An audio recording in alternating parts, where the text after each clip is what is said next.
Bienvenidos a la cita con la cultura en Andalucía Televisión. Tal y como están las cosas, quiero decirles que en este programa no vamos a hablar de Cataluña. Prefiero hablar de las bibliotecas públicas, ya que hoy es su día, y de los libros que acogen, que son los más vivos y vividos, porque siempre que acudamos a ellos tenemos la certeza de que alguien los ha leído antes que nosotros. H.G. Wells, el autor de La Guerra de los Mundos, contaba que el mayor milagro de su infancia fue la biblioteca que existía en el barrio pobre de Londres donde vivía. Esta anécdota de Wells reforzaría esa imagen de que las bibliotecas públicas son solo para los pobres.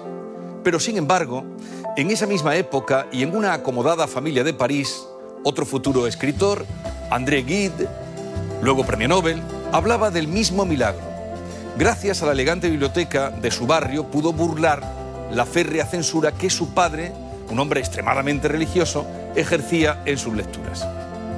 Gracias por leer los libros con más vida de todos los libros, los que están esperándonos en las bibliotecas públicas. Y ahora aprendamos con nuestro invitado, el arqueólogo, conservador del patrimonio histórico, Antonio Vallejo. Licenciado en Historia Medieval y doctor en Humanidades, la vida de Antonio Vallejo está ligada al conjunto arqueológico de Medina Azahara, del que fue director de 1985 a 2013. Su inesperado cese tras una larga y valorada trayectoria generó importantes demandas de aclaraciones y protestas. También sus publicaciones están dedicadas a la urbe palatina, un referente en el turismo cultural que intentará entrar en la lista del Patrimonio Mundial de la UNESCO. Basado en la traducción del nombre árabe Ciudad Brillante, Enamórate de la ciudad que brilla, es el lema de la campaña de apoyo a la candidatura de esta ciudad califal, a la que ha dedicado tanto esfuerzo y tiempo este arqueólogo malagueño. Confiesa que le sobrecoge la belleza extraordinaria del jardín alto, el salón rico y su entorno, y que situarse ante la puerta de la casa de Jafar le provoca una intensa emoción.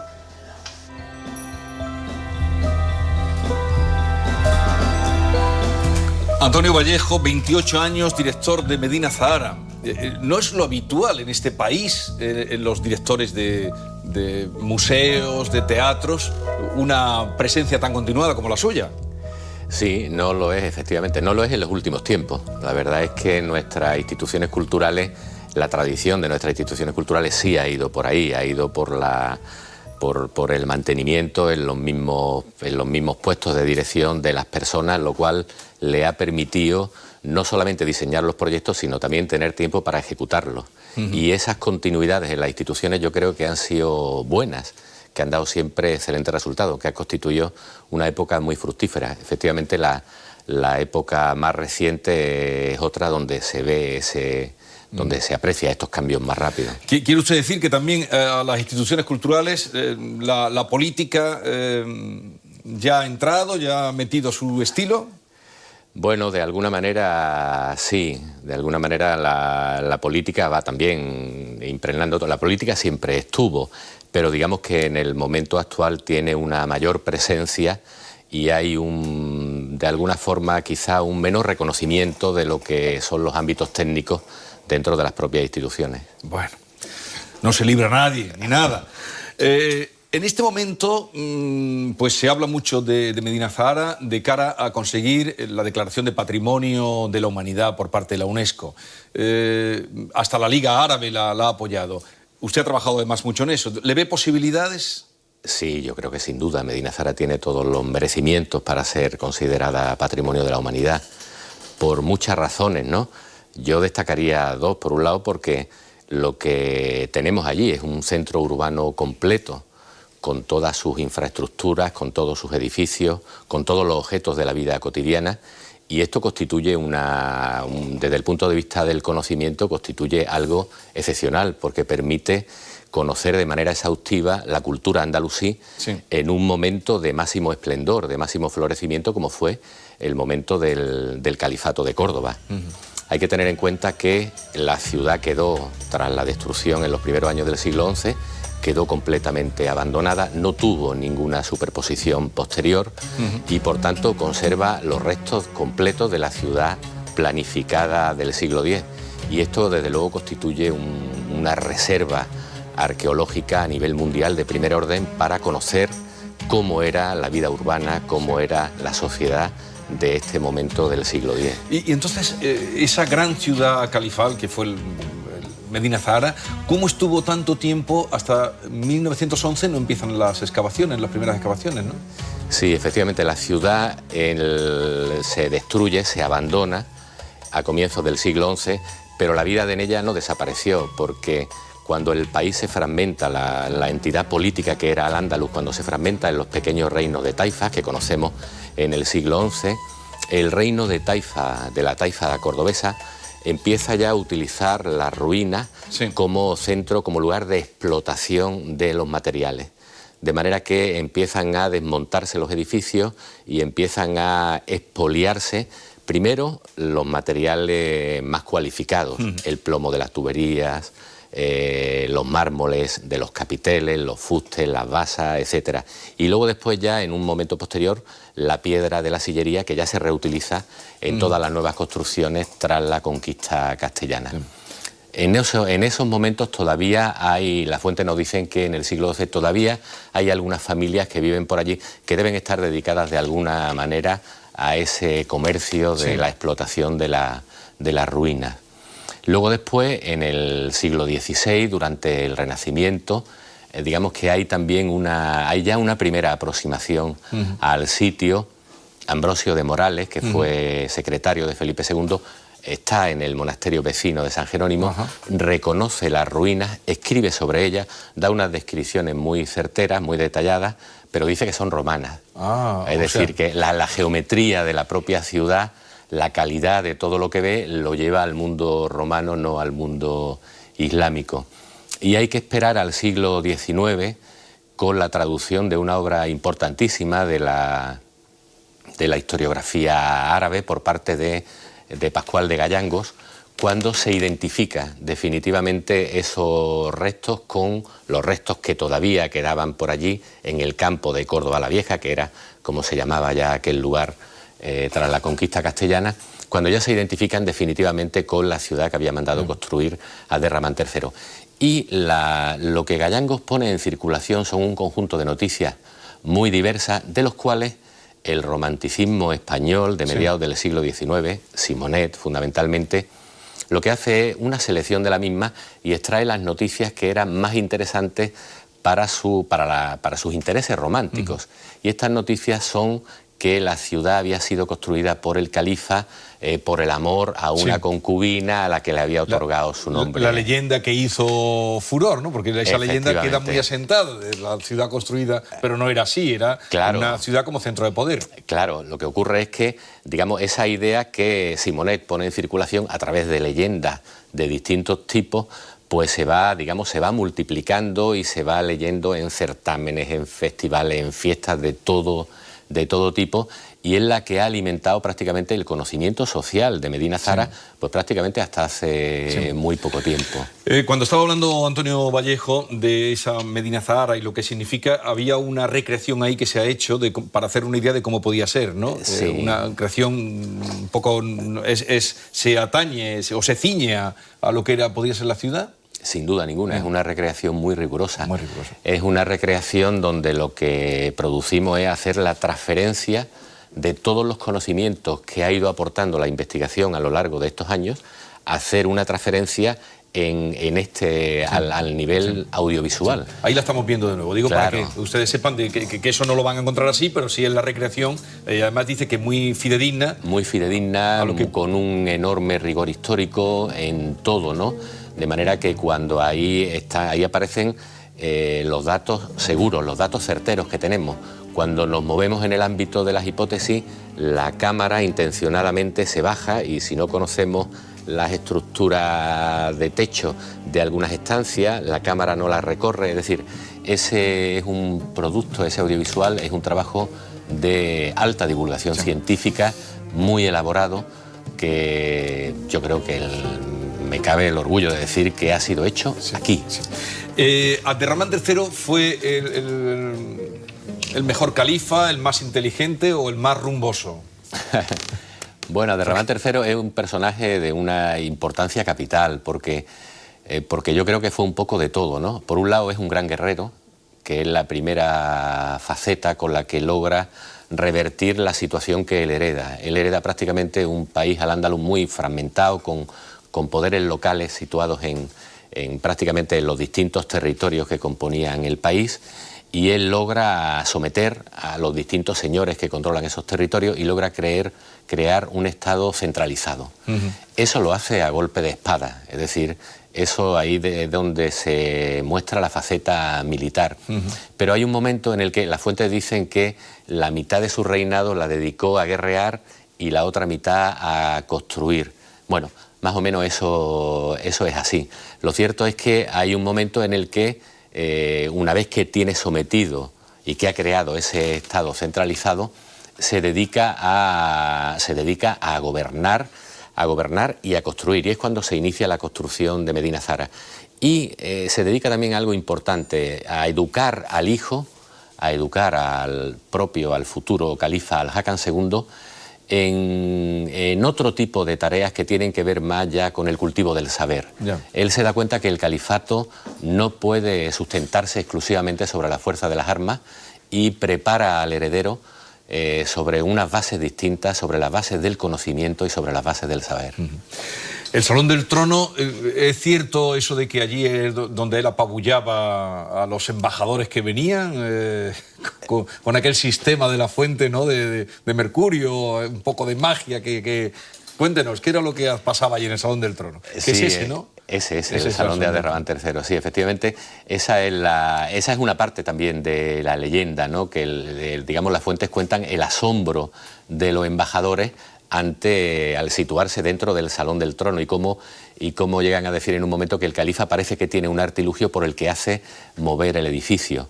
En realidad, el artilugio es la gran alberca delantera que tiene, donde la reflexión de los rayos del sol a través del agua en el interior del salón, el movimiento del agua lo que hace es mover esos reflejos y puede dar la impresión efectiva y real de que es el edificio el que se está moviendo. Lo cierto es que el salón nos impresiona hoy, debía impresionar en el siglo X a los distintos reyes que accedían a solicitarle ayuda política o ayuda militar. Debía ser realmente era un escenario fastuoso para la representación del poder califal, que era lo que busca en el fondo la ciudad de Medina Zara.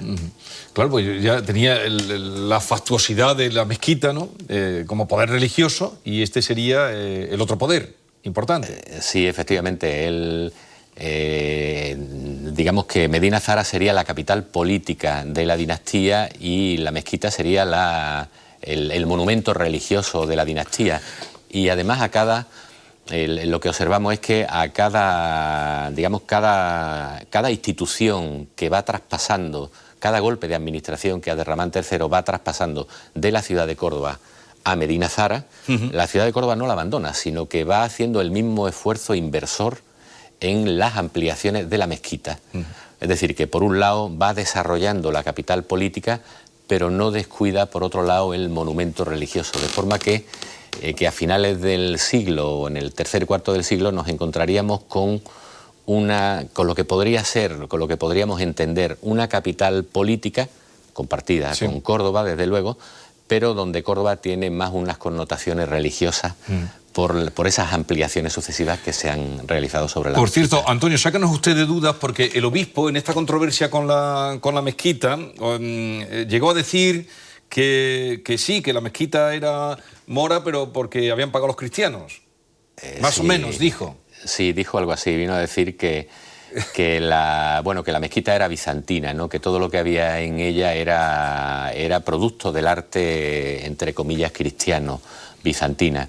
Bueno, yo tuve ya ocasión también de hacer algún comentario en relación con esa declaración del obispo. La mezquita tiene lo mejor, digamos, al igual que Medina Zara, refleja el mayor desarrollo de los procedimientos constructivos de la época, de los procedimientos ornamentales, de toda la edificación. La mezquita es un monumento enorme al mayor desarrollo técnico de la época, y desde luego lo que hay en ella es islámico, sin lugar a duda. El mihrab que más nos asombra, que está hecho por donde las teselas del mihrab están colocadas por una mano de obra cristiana, puesto que Al-Hakam II pide ayuda al emperador bizantino para que le mande los mosaicos y para que le mande además la mano de obra, los expertos en la colocación, pero el diseño decorativo de esos mosaicos, lo que esos mosaicos muestran, desde luego pertenece a la iconografía islámica sin lugar a dudas, aun cuando es verdad, es cierto que la mezquita sería un compendio también de aportaciones de otras culturas. Bueno, y cómo después de hacer una maravilla, como usted acaba de decir, eso es la gran joya monumental, ¿no?, que quedó, ¿cómo han llegado? Porque ahora cuando nos enseñan lo que hacen los árabes con dinero, con mucho dinero, suelen salir cosas muy horteras, y los pobres, pues ya vemos todo en bordo de mar, los ricos, con unas horteridades enormes, muy fastuosas, pero ¿qué queda? Hubo aquí aquella campaña del legado de Andalucía, aquella pretensión que quedó como quedó, pero hemos ido degenerando. Bueno, digamos que el patrimonio de época islámica yo creo que lo tenemos en un estado de conservación aceptable. Desde luego los grandes monumentos están salvaguardados, la Alhambra, sí, Medina Zahara, la mezquita, sin lugar a dudas, son monumentos que están atendidos, sí, que pueden necesitar más recursos como otros lugares, pero desde luego son monumentos que están atendidos y eso nos permite, digamos, recibir lecciones permanentes de ellos, ¿no? En todos los órdenes de la investigación y del conocimiento. Es justamente ese cuidado y esa atención. Yo creo que una de las cosas que se valora también por parte de la UNESCO, ¿no? El que los sitios hayan tenido una atención continuada en el tiempo, en el caso de Medina Zahara, desde el inicio de las excavaciones, ¿no? Primero por parte del Estado hasta 1985, luego por parte de la comunidad autónoma desde ese momento, donde hay una figura de gestión específica para la tutela del sitio. Yo creo que con las deficiencias y con las cosas que hay que atender, pero son sitios que están cuidados, que están mantenidos y que están en buen estado. Hablemos del Museo de Medina Zahara, que ha recibido premios, reconocimientos y que es una puesta en valor indudablemente del monumento. Sí, el museo era una necesidad que venía siendo demandada desde 1912, es decir, desde el mismo momento del inicio de las excavaciones. Cuando las excavaciones comienzan, por parte de Ricardo Velázquez Bosco, que era un arquitecto que estaba trabajando en la mezquita de Córdoba y que excava en Medina Zahara justamente porque la mezquita le planteaba problemas que no podía resolver, necesitaba un referente de comparación y es cuando inicia la excavación en Medina Zahara. Pues digo que desde esas primeras excavaciones de 1911, cuando se publica la primera memoria de la intervención en 1912, él dice ya en la memoria que el sitio necesita un museo. Dice, es impensable llevar todo este volumen de material que ha arrojado la excavación, es impensable llevarlo al Museo Arqueológico de Córdoba. El sitio necesita un museo específico. Y dice una frase muy bonita, ¿no? Dice, porque él, que ha viajado por todo el Mediterráneo y ha visto el surgimiento del Museo Monográfico de Pompeya, él dice que en los sitios más desarrollados lo que se hace es construir un museo en la propia ruina para poder albergar los materiales.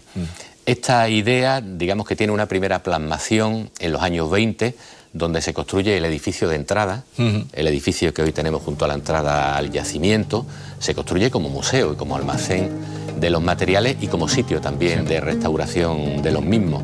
Pero ese sitio pronto queda desbordado por la cantidad de materiales arqueológicos que arrojan las excavaciones. A finales de los años 70, comienzos de los 80, hay un nuevo intento de hacer un museo, pero en este caso recuperando la propia estructura arqueológica. Es decir, se trata de reconstruir el edificio basilical de la terraza superior, un edificio de grandes proporciones, lo que hoy identificamos como la Casa del Ejército. Se trata de reconstruirlo para albergar ahí los materiales de Medina Zahara, para albergar el museo. Aquel proyecto quedó fallido, y luego ya con el traspaso de competencia a la comunidad autónoma, digamos, retomamos esa necesidad, porque ya a la necesidad de tener el espacio para almacenar los materiales arqueológicos se unían también otras necesidades, y era la de que hacían falta espacios para la conservación, espacios para la investigación y espacios para que Medina Zahara pudiera desarrollar todas sus potencialidades. Y es cuando se plantea ya la construcción de un nuevo museo, pero con un modelo distinto. Un museo ya fuera de la zona arqueológica, de manera que no comprometa las excavaciones futuras. Y ahí hemos estado viendo, era indicar Sí. el museo, que eso ha sido, pues, en los últimos años lo más importante que se ha hecho allí. Esto, por ahí vino el premio Aga Khan, ¿no? Exactamente. Un premio muy importante que recibió Medina Zahara. Sí, el museo ha recibido dos grandes premios. Por un lado, el premio Aga Khan de Arquitectura en el año 2010. Que es uno de los referentes. Que es uno de los referentes a nivel mundiales. internacional. Y el premio de Museo Europeo del Año en el año 2012. Entonces yo del museo sí me gustaría destacar lo primero, que es un museo respetuoso con el entorno natural, ¿no? Los arquitectos Fuensanta Nieto y Enrique Sobejano entendieron perfectamente que había que tener unas prescripciones muy rigurosas en relación con el territorio, y lo que crearon fue un museo silencioso, un museo que se oculta parcialmente en el territorio para no restar protagonismo a la propia ciudad calizada. Los enemigos de los arqueólogos, ¿quiénes son? Los mayores enemigos, ¿los constructores, los concejales o los arquitectos? No, siempre los torpes. Los enemigos de los arqueólogos son siempre los torpes. La arqueología es una disciplina que nos permite, que nos descubre una parte de nuestra historia, que utiliza unas herramientas y unas metodologías que no utilizan otras ciencias, y por tanto es una disciplina que nos sirve para poder conocernos mejor, para poder conocer mejor nuestro pasado y entender mejor nuestro presente. Como decía otro cordobés, igual con el mismo nombre que usted, ¿las piedras hablan? Sin duda ninguna. Las piedras... Lo digo por Antonio Gala, si las piedras hablaran. Claro, las piedras hay que hacerlas hablar. Por sí mismas no hablan. Es la investigación la que permite que las piedras hablan, haciéndole las preguntas adecuadas, porque no todas las piedras pueden contar las mismas cosas. En cada lugar las piedras tienen unas capacidades para contarnos cosas. Hay que saber descubrir qué preguntas hay que hacerles para que nos cuenten esas cosas que necesitamos saber. Bueno, Charo Gutiérrez, aquí tenemos Antonio, un paisano bienvenido. muy Muchas querido gracias, Charo. y admirado. Pues vamos con unas preguntas a las que aludías, pero de una manera ya muy breve la respuesta, porque vamos de tiempo fatal, Antonio. Sí. Para conocerte un poquito mejor. ¿La historia siempre pone las cosas en su sitio? Sí, yo creo que sí, que tras la hojarasca inicial, finalmente se despeja y la historia tiende a poner las cosas en su lugar. En este momento, ¿quién sería para usted una persona cuerda en este país? Pues a mí me gusta escuchar a Borrell. Me gusta escuchar todo lo que dice y presto atención cuando habla. ¿Qué considera su mayor éxito en la vida? Sin lugar a dudas, haberme rodeado de las personas que me han acompañado en mi vida, mis hijos y las personas que me acompañan y que me han acompañado. Sin lugar a dudas, ese es mi mejor éxito. ¿Dónde hay que tocar al ser humano para que espabile? Pues hay que tocarlo en su exceso de soberbia. Y hay que recordarle que somos algo menos que una gota en una inmensidad de la vida, en una inmensidad de la tierra, en una inmensidad del mundo en el que vivimos. Ahí hay que tocar. ¿Y qué trae peores consecuencias? ¿Decir sí o decir no? Pues depende en cada momento. Yo creo que las peores consecuencias son ir contra lo establecido, ir contra la norma. Creo que eso es lo que trae las peores consecuencias. ¿Siempre hay que ir con los buenos o con los pobres? Pues yo creo que con los dos, en determinados momentos. No sería yo capaz de discernir. Hay que ir con la gente buena y con la gente pobre, con la gente decente, con los dos. La mayor mentira en la historia que nos han contado, Antonio. Yo creo que la mentira es que todo siempre va a ser mejor, ¿no? Que el progreso es lineal y que lo que nos espera siempre es mejor que lo que tenemos. ¿Y qué está sobrevalorado en esta sociedad? Está sobrevalorado el éxito sin esfuerzo. Está sobrevalorado el triunfo sin esfuerzo de ningún tipo. ¿Espera más de la ciencia o de la política? Bueno, las dos cosas van de la mano, pero sin duda espero más de la ciencia y que los políticos puedan absorber una parte de ella, sean receptivos a lo que la ciencia va planteando. Antonio, para un amante de la arqueología como eres tú, ¿qué representa el libro que has elegido? Empresas y tribulaciones de Macrol y el Gaviero. ¿Qué representa de Mutis? ¿Por qué este libro? Bueno, representa el libro tiene más, digamos, me mueve más lo personal que lo profesional, quizá también algo de lo profesional. Mackrell es un personaje que me resulta fascinante, es un hombre de mar y yo sigo teniendo, pero sobre todo he tenido mucha relación con el mar en la época de mi adolescencia, vivía cerca de él y allí he pasado, cerca de la mar, y allí he pasado una buena parte de mi vida de adolescente. Luego Mackrell es un aventurero y eso me fascina mucho, es un hombre lleno de curiosidad, que va buscando siempre mundos nuevos, movido por el azar, movido por esa curiosidad. Todo eso me fascina mucho de Mackrell. ¿Y por qué te quedas con la Escuela de Atenas, el cuadro de Rafael, que está en los museos vaticanos? ¿Por qué esta pintura en me quedo concreto? porque de alguna forma ese cuadro es un reconocimiento al papel de la cultura árabe en toda la transmisión del saber de la antigüedad clásica al renacimiento de Occidente. Yo creo que ese cuadro lo expresa muy bien. Ahí están representados los filósofos, los científicos del mundo clásico, pero justamente hay un filósofo islámico. Está junto al pilar, está ligeramente curvado, es Averroes. Averroes es un filósofo, un cordobés, un filósofo cordobés, un defensor de las teorías de Aristóteles y un hombre que, digamos, que representa la continuidad de un pensamiento filosófico profundo del que bebe el califato de Córdoba. Averroes es del siglo XII, pero digamos que sería el continuador de ese pensamiento de la que bebe el califato de Córdoba o del que bebe el califato, que juega con conceptos como la ciudad ideal, el gobernante justo, juega con tratar de entender una vía del conocimiento que no es religiosa, sino que es a través de la filosofía. Antonio, una película relativamente reciente, es de 2008, Gran Torino. ¿Por qué esta película? Tiene muchos valores que todavía están vigentes desde cuando se hizo, vamos, es muy... Sí, Gran Torino... Inmigración, en fin, todo. Sí. Bueno, pues Gran Torino para mí significa el enfrentarse a la adversidad, el enfrentarse el luchar contra lo establecido. Digamos que todos mis gustos van un poco en ese sentido, en esa dirección. Y va en ese sentido también la canción, ¿no?, del Brick in the Wall de Pink Floyd, que nos has elegido, del año 79, tu época de universidad. Sí, sin duda. Yo creo que era una canción de nuestra generación, ¿no? Era una canción de protesta contra lo establecido de nuestra generación. Yo creo que en ese momento no sabíamos no éramos capaces de entender la letra, ¿no? Sí. La letra va contra el sistema educativo inglés de los años 50 y de los años 60, un sistema muy represivo que, digamos, que reprime los sentimientos, que reprime los afectos, pero la canción ha trascendido, en ese momento la canción trascendía esa lectura concreta. Es un clásico y a mí me llena de fuerza y de energía. Y rematamos con Berlín brevemente. Bueno, una ciudad que me gusta mucho, he estado varias veces, una ciudad cosmopolita, es una ciudad multicultural, seguramente la más multicultural de Europa, donde encuentra gente de todas las etnias, de todas las religiones, y una ciudad además que tiene una oferta museística que a mí me impresiona y me atrae muchísimo. Pues vamos a ver cómo ha quedado Antonio Vallejo, nuestro invitado de hoy, en el Fotomatón. A ver cómo ha quedado.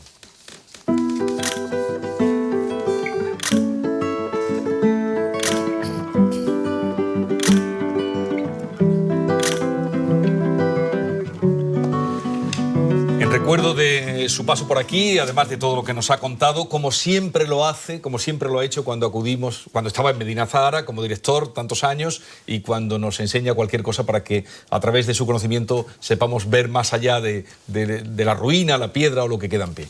Así es que muchísimas gracias. Muchas gracias a vosotros. Gracias, muchísimas Antonio. Gracias. Bueno, pues desde aquí nuestro apoyo para que Medina Zahara consiga ser Patrimonio Mundial de la Humanidad, que lo va a conseguir, estamos seguros de que lo va a conseguir.